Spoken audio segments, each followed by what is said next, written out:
Hi everyone, today I just wanted to do a very basic video on Kato switches and how they operate. Now we have two main types of switches. Now these ones are N scale. There's the number 4 switch here, this one, and the number 6 switch. And you can see this one's much shorter, tighter radius than that one, the number 6. So the number 4 here and the number 6 there. So now we'll start off with the number 4 switch. Now you can operate it here with this little switch here, just flicks it across, or you plug the lead in here and you can operate that with the momentary 12 volts. But today we're just going to talk about how these operate and how the power goes through them. If we have a look at the base of the number 4 switch, you can see there's 3 screw positions, and there's some labels on here. If I bring that closer, it says straight side, curved side, and it talks about this non-power routing and power routing, and the frog power on and off. Now one thing we need to note with the older switches, now if you see over here it says made in Japan, patent pending. Apparently what I can read is the ones that got patent pending, this little P on the end here, are mislabeled here with the non-power routing and power routing. Apparently the later ones, which don't have the P on the end, the labeling is correct. So in our case it says the top one's the non-power routing and the bottom is the power routing settings. They're actually wrong. They're reversed around. So at the moment, even though it says non-power routing here, with the screw here and the screw there, we are in power routing mode. So we'll just set up a little test circuit to show you what power routing means.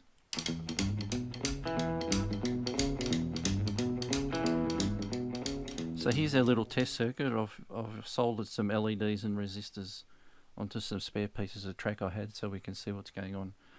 So if I, over here, if I apply the power, like just DC power for now, and I'm just using a, normally it would be 12 volts, so I'm just using a 9 volt battery to test.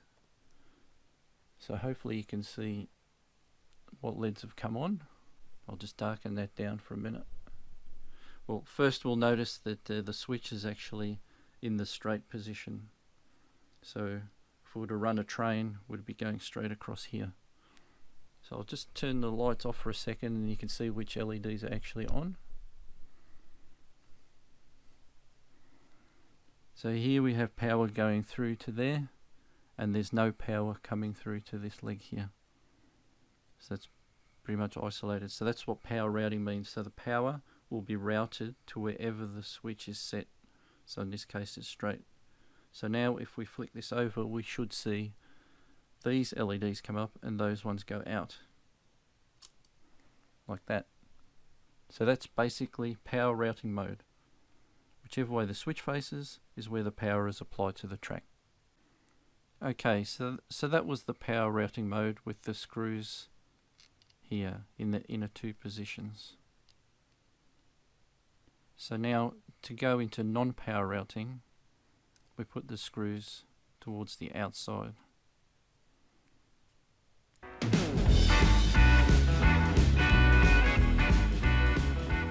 Okay, so now we've set this for non-power routing, and we'll apply the power and see what happens.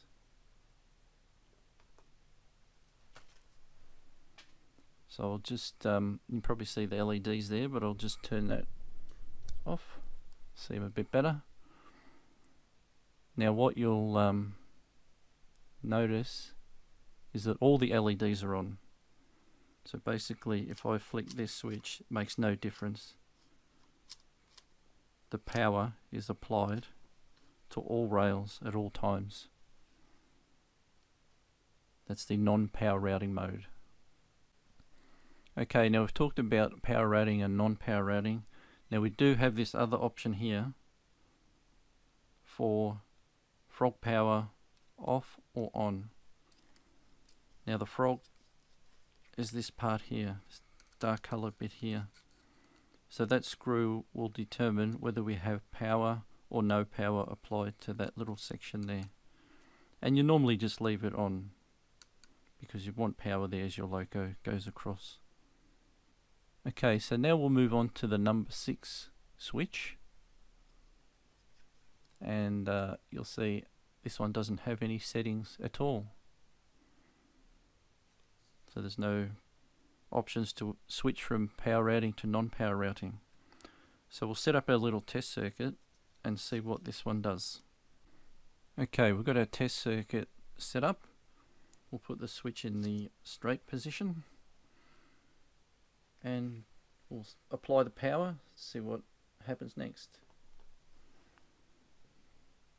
So we can see there, if I turn the lights off again, remember we're in the straight position, so we're going to run a loco straight across there.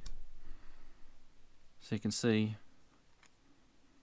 these LEDs not lit, so there's no power going there, and there's power only going to that rail there. So as you can probably guess, when we switch this, the power now is going to come to this rail here.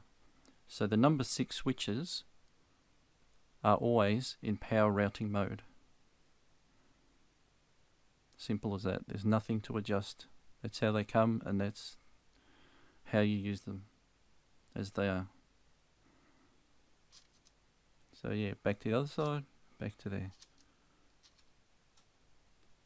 Okay, that's it. That's all I wanted to discuss about the Kato number 4 switch and the number 6 switch. These ones are the N-scale switches. And yeah, as you can see, you have the choice of power routing or non-power routing for the number 4. But the number 6 operates in power routing mode only.